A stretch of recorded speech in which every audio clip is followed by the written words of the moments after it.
Hey, what's going on, everybody? Welcome back to the channel. Today on this episode, I wanted to talk about a mistake that I've made many times in the past, and I see a lot of people make when it comes to hook selection. So I've done a bunch of videos on the different types of hooks that I use for different style baits.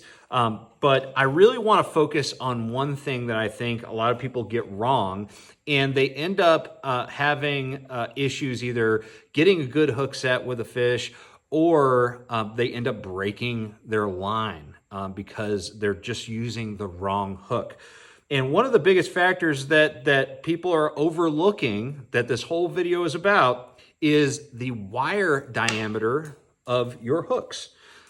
So this right here, these two hooks are seemingly the same, okay? This right here is the Hayabusa 956, and this is the Hayabusa 959. This one right here is pretty much my favorite because I'm a power fisherman. I like using, heavy tackle, things like that. And the only difference, because they're both 4/0, is the fact that this one is built with a lighter diameter wire, okay, than this one. The 959 is a much heavier duty hook, which a lot of people think heavier duty is better just overall, but that's just not the case in some situations. Now, the reason why hook diameter is so important is that it really dictates what other tackle you need to use to get a proper hook set, to really drive that hook point home into the fish's mouth.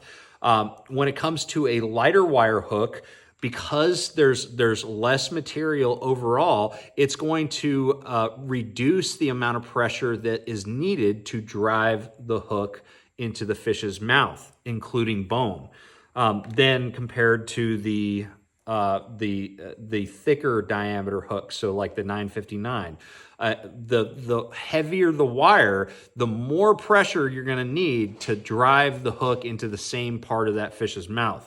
So that's what's really key about this is when you're fishing lighter tackle and fishing a lighter line specifically, you need to be using a hook that is correspondingly lighter. So something that is going to require less pressure, because I see a lot of people throwing spinning gear, maybe fishing something like a fluke or something, and they're using a heavy wire hook, and they're only using 8 to 12 pound fluorocarbon or something like that. That is a recipe for breaking off because you need more pressure to get a good hook set.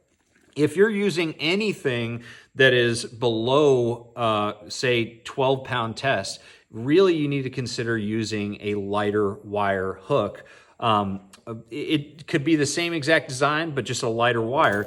But if you're using braid or heavier lines, anything over 15 pound test or over, you definitely want to use heavier gauge wire hooks. It's just so important, especially when you're using braid. You definitely do not want to use a lighter wire hook because that is a recipe for straightening out that hook and losing a fish. So always pay attention to the wire diameter. It really does make a big difference. Another situation I'm going to throw out there for using a light wire hook is Carolina rigs. Yes, my main line is usually something like 20 pound test Abrazex. Okay, so heavy line.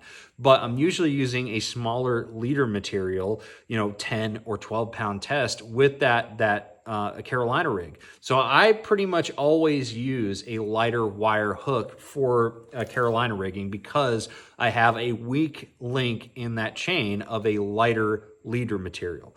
So anyways, guys, just figured I'd do a little bit of a PSA type video kind of reminding everybody that wire diameter is super important and it affects your ability to set the hook correctly. So thank you guys for watching. Make sure you like, share, subscribe if you enjoy this content. Other than that, I'm going to see you out on the water. Trust the process.